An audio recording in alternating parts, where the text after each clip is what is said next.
Quando a gente sai da faculdade e começa a nossa atuação profissional, ou muitas vezes a gente já começa essa atuação profissional em paralelo ali, a gente tem alguns caminhos. Então a nossa apresentação começa por esclarecer as opções que vocês têm, orientar sobre a formalização tributária, identificar qual é o momento de empreender, porque essa é uma pergunta que eu escuto muito. Quando eu sei qual é o melhor momento de deixar de recolher os meus tributos como pessoa física e de fato montar um consultório, montar uma estrutura, e como que vocês podem obter os melhores resultados nessa jornada profissional, aliando os tributos como apoiadores e não como vilões, né? Os tributos não são vilões, eu juro. Minha apresentação aqui eu vou pular.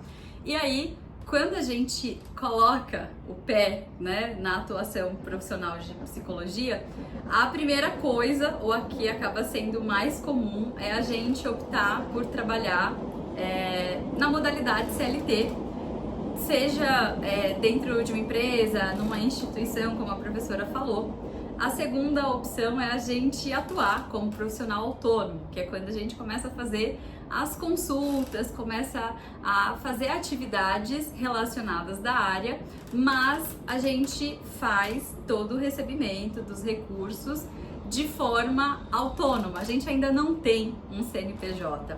E aí, o terceiro é quando a gente vai para esse passo de abrir o CNPJ, de estruturar, de formalizar e deixar de fato a atividade empresarial e mais formal. Então, cada escolha dessas, elas têm vantagens e desvantagens. Então, ainda que a gente fale de empreendedorismo, não é para ser uma pressão todo mundo sair daqui, os formandos, abrindo CNPJ e achando que isso vai resolver todos os problemas, tá? Então, quando a gente fala sobre a atuação no CLT, normalmente o que se vê de vantagem é um salário fixo, são os benefícios ali resguardados pela consolidação das leis trabalhistas, que é férias, 13º, FGTS, tem empresas que vão garantir também uma previdência privada. E a gente não tem nenhuma preocupação com a burocracia dos impostos, porque a empresa faz todo o recolhimento do imposto de renda, do INSS, e a gente só pega o recurso, né, ali na data de pagamento e faz uso dele. E aí, claro que nem tudo é perfeito, nem tudo é só céus e maravilhas. As desvantagens encontradas nesse tipo de atuação o profissional ele fica limitado, então ele vai trabalhar pelo menos 40 horas semanais, de acordo com a determinação que a empresa fizer. Então, ele não tem a flexibilidade que outros regimes iriam possibilitar. Em alguns casos, o salário ele não pode mais ser exatamente aquilo que deixa você satisfeito, e aí vai acabar sendo um ponto negativo, porque o salário é isso, ele tem um limite. Todo mês você sabe que vai ganhar aquele X valor, e quando você trabalha por conta própria, essa é a emoção. Pode ser que em alguns meses você ganhe menos, mas quando você estrutura, quando você já tem uma clientela fiel, você tem potencial de fazer com que essa renda ela seja maior, né? Que ela cresça exponencialmente, é isso que a gente sempre espera. Como profissional de psicologia autônomo, quais são os cenários e vantagens que a gente tem aqui? Primeiro, a agenda é livre, você atende de acordo com a sua flexibilidade. Então, você consegue ganhar mais dependendo da quantidade de atendimentos que são realizados. Precificação é muito importante aqui, hein? É um aspecto importante. Não depende de um empregador. Então, ninguém dita que hora você chega, que hora você sai, mas aí a autodisciplina, a autogestão precisa estar bem forte. E a desvantagem desse regime é que você precisa assumir a responsabilidade pela emissão de notas fiscais, pela declaração do imposto de renda, fazer o recolhimento do INSS, e você precisa ter um controle minucioso ali dos recebimentos, do caixa, precisa fazer um trabalho que você não teria no regime CLT que a gente comentou anteriormente. Agora, e o momento de empreender? quando é que eu abro um CNPJ? Que é para ajudar vocês na decisão, eu trouxe aqui o ouro, mas eu trouxe o ouro logo no começo. Olha só como eu já abri o baú do tesouro para vocês. Normalmente, essa decisão, ela vai ficando mais fácil de ser feita quando a gente tem uma clientela fiel e estável. Tá fazendo a gestão ali da sua carteira de pacientes e você já percebe que esses clientes estão com você, esses pacientes estão há um certo tempo e a sua renda ela já começa a ficar maior que 4.500 mensal, isso já é um indicador. Por quê? No cenário em que a gente vai analisar quanto custa ser autônomo ou ter um CNPJ com esse rendimento, vocês vão começar a perceber que em algum momento isso começa a pesar e a pessoa física começa a ficar muito cara. A depender do tipo de parceria que se vá fazer na atuação do profissional de psicologia, muitas instituições e empresas preferem trabalhar com o CNPJ. Quando a gente tem um CNPJ, a gente consegue escolher, consegue adaptar para a sua realidade. Quando a gente tem o CNPJ, é inegável e que a gente consiga passar mais credibilidade e profissionalismo para aquilo que nós fazemos. Então, ali é muito mais um check em relação à sua marca. E claro, quando você formaliza o seu negócio, você faz a separação daquilo que é a renda da pessoa física e da pessoa jurídica. Agora eu vou passar para vocês para explicar um pouquinho dos tipos de regimes tributários, que é esse item aqui que eu coloco. Se é possível no CNPJ eu escolher o regime tributário, como é que eu vou saber qual é o regime tributário mais vantajoso? Como é que eu vou saber se de fato isso aqui é um item positivo? Então a gente vai passar por esses regimes tributários, tá? Hoje no Brasil são conhecidos e existentes 3 regimes tributários: o Simples Nacional, o lucro presumido e o lucro real. Existe uma sistemática hoje que é o MEI. O MEI não é um regime tributário, por mais que muita gente pense que ele não é. O MEI, ele é um tipo de empresa. Então a gente tem empresa limitada, empresa sociedade por ações, as famosas SAs, a gente tem empresa ME, que é microempresa, e a gente tem a EI, que é empresa individual, e tem o MEI, que é o microempreendedor individual. Então, os profissionais enquadrados com atividade de psicologia, eles não podem trabalhar com o MEI. Então, eu não posso abrir um CNPJ e escolher o tipo de empresa MEI. O MEI, ele é tributado no Simples Nacional. Então, hoje, para quem tem um MEI em outras atividades, porque psicologia não pode, para quem tem atividade de serviço, paga menos de R$80 por mês de imposto. Então é por isso que eu tô trazendo para vocês que a atividade de psicologia não é lícito que você atue com o MEI, porque é muito atrativo. Quando você fala assim, Alessandra, eu vou pagar R$80 para ter previdência social, eu vou conseguir ter auxílio maternidade, eu consigo ter auxílio doença, eu consigo ter pensão por morte, todos esses benefícios por R$80 mensais, é esse pacote que eu quero, eu escolho esse. Não pode, tá? O MEI, ele é um tipo de empresa para negócios simples, para negócios que não tem uma regulamentação, que não tem um conselho profissional, assim como a gente tem em psicologia. Então é sempre importante vocês saberem disso para evitar cometer irregularidade, porque muitas vezes a gente vai fazendo as coisas e por falta de conhecimento acontece. Então, para que o passivo ele já não seja gerado, a gente começa aqui mitigando, trazendo essa informação que o MEI, ele não é para profissionais de psicologia. Então, o menor valor de imposto para os profissionais iniciantes e que querem abrir um CNPJ costuma ser o regime tributário do Simples Nacional. O nome já diz um pouquinho, né? O simples, ele é uma tributação simplificada. Então, ao invés de você, né, ter que fazer a gestão de todos os conjuntos de tributos, imposto de renda, imposto sobre o faturamento, você faz um único recolhimento, uma guia só de imposto. Quando você vai para outros regimes, o contador, ele te manda uma meia dúzia de guias e você fala assim, meu Deus, o que é isso? Então, o Simples Nacional já não rola esse tipo de desespero. Você simplesmente paga uma única guia em que comportam esses outros tributos. Esse tipo de regime tributário, ele é aceito hoje para empresas que tenham um faturamento de até 4.800.000 anual.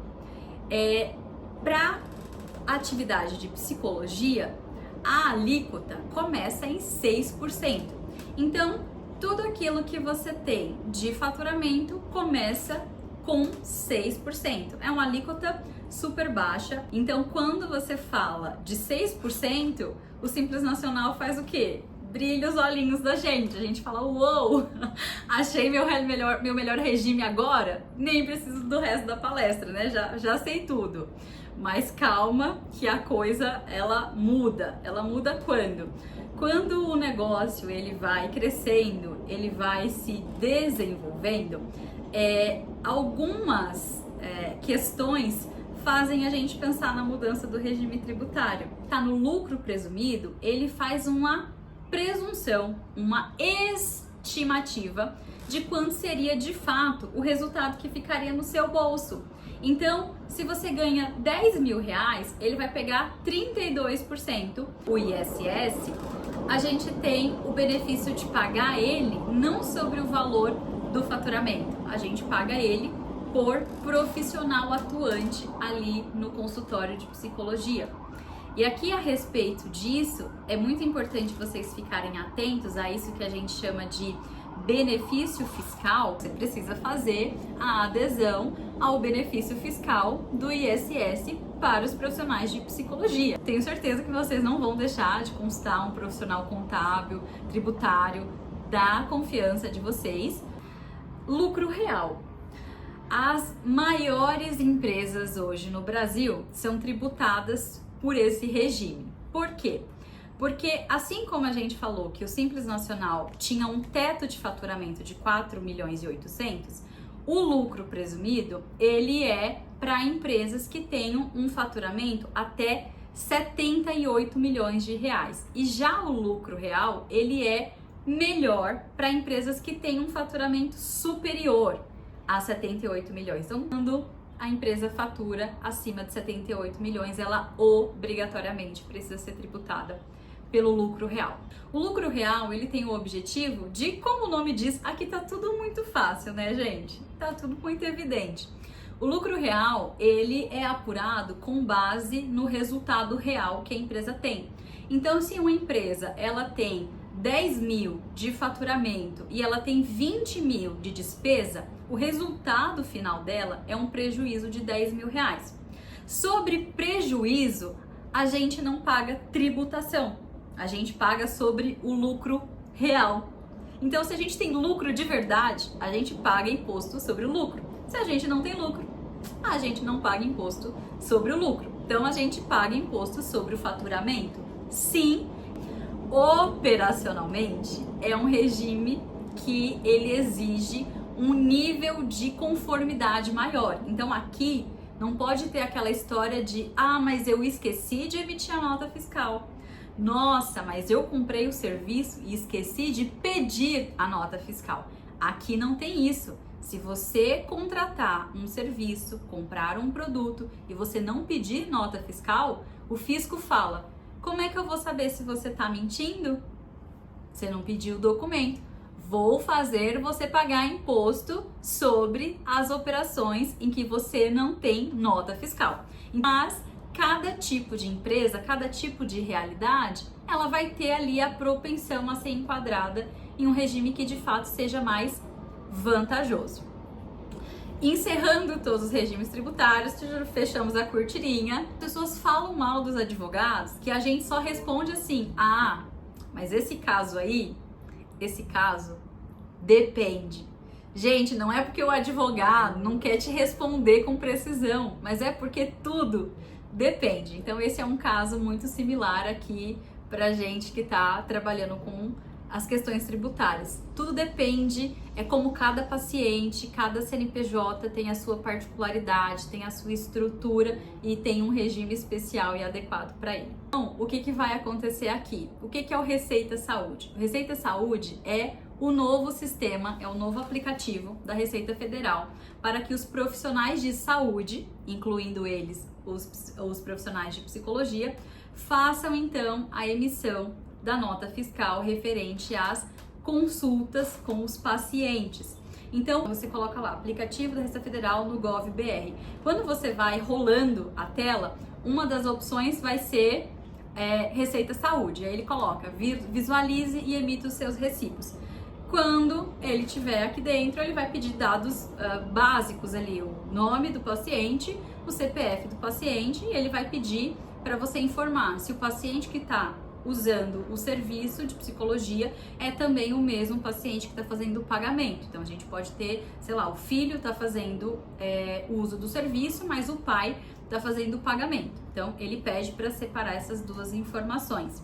E aí qual que é o benefício, fontes da Receita Federal, do aplicativo Receita Saúde? Uma, facilidade e segurança, porque você emite diretamente pelo aplicativo, pelo seu celular, você pode acessar.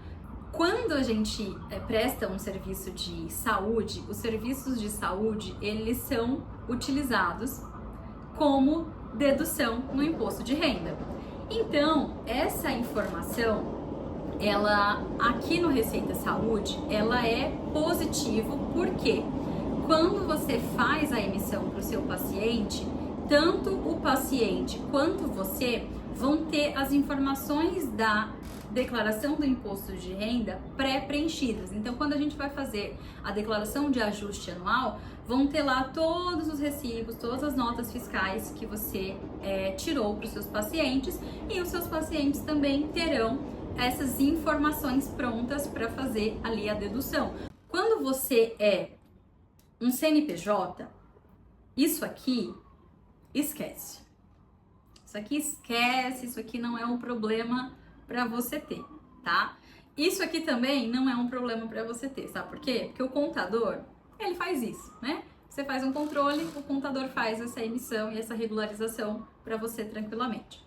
Quando você tem um CNPJ, a questão também, o cálculo do imposto de renda, o contador que faz, o contador que envia para a Receita Federal e ele te manda a guia para você fazer o pagamento. Quando você é autônomo, porque você tá naquela faixa em que, nossa, Alessandra, ainda não vai compensar eu abrir um CNPJ. Eu vou ter que ficar no autônomo.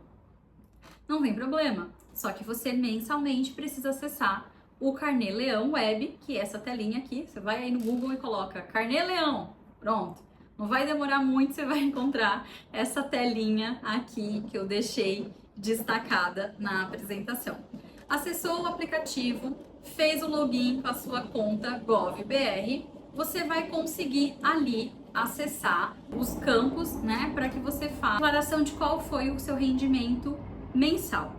Quando você faz a emissão do valor do imposto de renda, ele vai perguntar para você a respeito de quais foram as suas despesas naquele mês. Então ele vai perguntar: você contratou um contador para te ajudar a fazer o Carnê Leão? Contratei. Então, o contador é dedutível no imposto de renda. Yupi! Você recolheu o INSS? Sim, recolhi o INSS. Opa, então do INSS, isso é uma dedução também no imposto de renda. Quando a gente constrói a apuração do imposto de renda no Carnê Leão mensalmente, tem que ser mensal, senão tem multa, hein? Ó, a multa, cuidado. Você consegue, ao final de alguns meses, não ter imposto de renda a recolher. Mas isso é muito importante quando você faz uma parametrização de quais são todas as despesas dedutíveis. Gente, dá vontade de chorar, vou ter que confessar, quando a gente abre o site da Receita Federal e pega uma lei assim, ó, gigantesca. Isso porque eu já sou contadora e advogada e eu falo, que vontade de chorar. Vou ter que ler tudo isso e transformar isso em registros, cadastros no Carnê Leão para a gente construir a base de dedutibilidade do imposto. Então, assim, é um serviço muito específico de fazer. Vocês conseguem fazer sozinhos se vocês tiverem uma boa compreensão ali sobre a legislação. Mas eu não recomendo fazer sozinho. Pelo menos os primeiros, assim, busquem um apoio de uma pessoa da confiança de vocês para que isso seja um processo não traumático, tá? O Receita Saúde, ele é obrigatório. Então, vem o Papai Noel, vem o Feliz Ano Novo e 1º de janeiro de 2025 vai emitir nota fiscal, recibo, pelo Receita Saúde, é obrigatório, tá? INSS, quando você já é um profissional que tem uma pessoa jurídica, isso aqui é só com contador. Você não precisa se preocupar. Tá vendo como contador dá paz? Tá vendo? Não precisa preocupar com isso daqui. Então, quando você é autônomo, você tem que fazer o recolhimento. Quando você é PJ, quem cuida disso aqui para você é o contador. O imposto de renda, ele é mensal. Todo mês você recebe, você paga o imposto.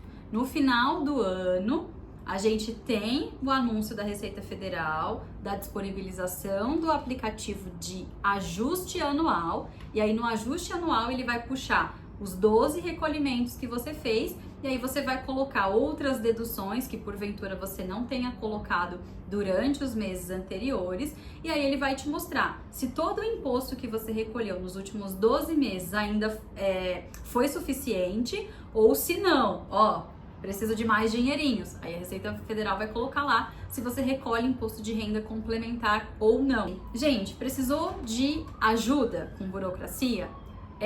Pede para um profissional te assessorar, não precisa você contratar uma consultoria mensal. Eu vejo que muita gente tem esse medo de, eu vou ter que pagar, eu vou ter que gastar.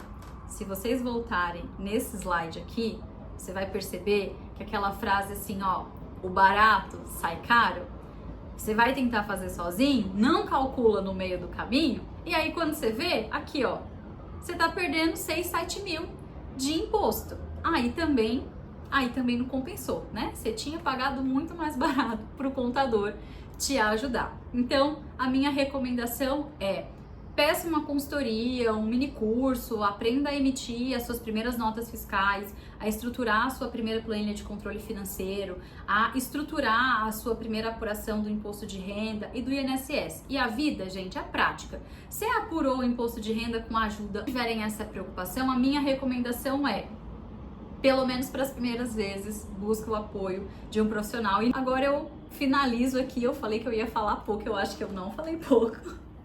Acho que eu falei foi muito, confesso que é um assunto que eu realmente amo.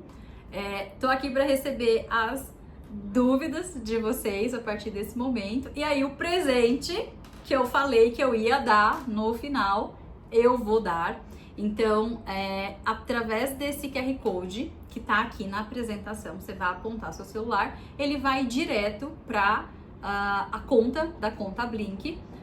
Para você fazer o acesso, a solicitação do livro, você segue a página e embaixo da publicação você comenta eu quero. É a primeira publicação, eu já deixei salva lá para vocês. E quando você seguir na página, comentar eu quero, automaticamente ele libera a permissão para te mandar uma mensagem com o link do livro digital. E aí, claro, eu espero que vocês façam um excelente uso que contribua muito para o aprendizado de vocês. E agora vou ouvir as dúvidas.